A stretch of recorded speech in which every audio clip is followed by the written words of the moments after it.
પાવડરની માલિપા, જે તમે સુગંધી પાવડર લગાડો છો મોઢા ઉપર, એ હાડક્યાનો પાવડર આવે છે. જે ભગવાને સ્વરૂપ આપ્યું છે એમાં ને માર્યો ને, બીજું ત્રીજું શું કામ લગાડો?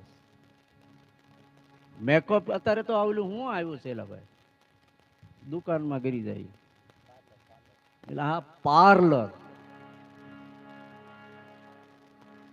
એ દાદા ને દાદીમાં બે ન્યા ગયા માલિપા બાપુ, દાદા ને બે હર્યા બાર. દાદા અહીં બેહો, ચા પાણી પીવો, ઠંડુ પીવો. તો કે તું ક્યાં જા? કે હું માં જાઉં.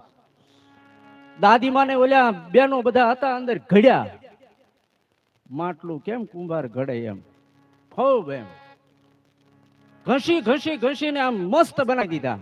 હાડી બીજી પહેરાવી દીધી, ઓળખાય નહીં એવા માજી થઈ ગયા.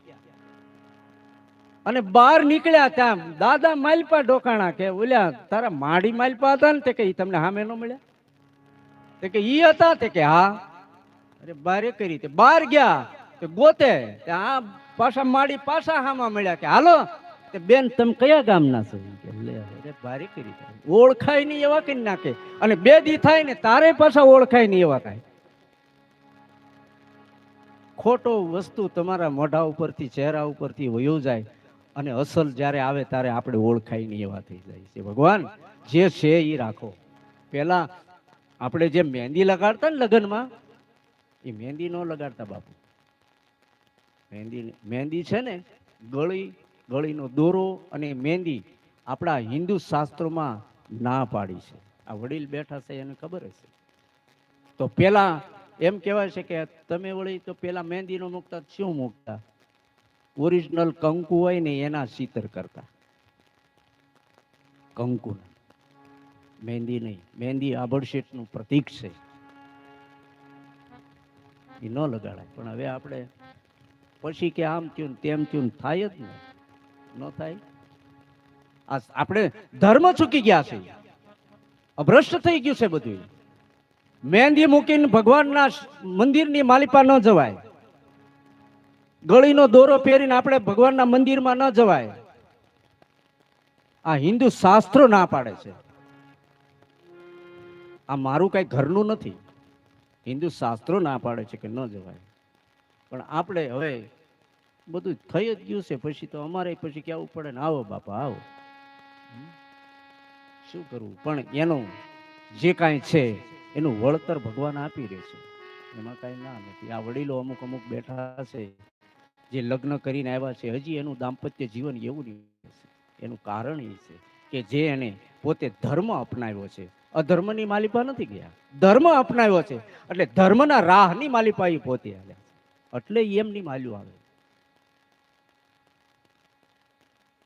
લગ્નની માલિપા હું ને તમે ઘણું ઘણું જે આભડશેટ વાળી વસ્તુ છે એ અપનાવી છે, એટલે મારું તમારું જીવન આજે બરબાદ થઈ રહ્યું છે. હું કોઈને શિખામણ નથી દેતો, જોઈ છે એટલે કહી છે. અને તમે પણ જોવો છો, તમને અનુભવ છે, આમાં કહેવાની કોઈ જરૂર નથી. જ્યારે જ્યારે એમ કહેવાય છે કે આપણા સુરવીરો લડતા મસ્તક ન હતું, ભગવાન શિવને ચડાવી અને એ લડવા જ્યારે તૈયાર થાય, અસંખ્ય સેનાને પાડી દે, ત્યારે એમ કહેવાય છે કે ચારણ અથવા બારોટને પૂછે કે આ ધડને પાડવું?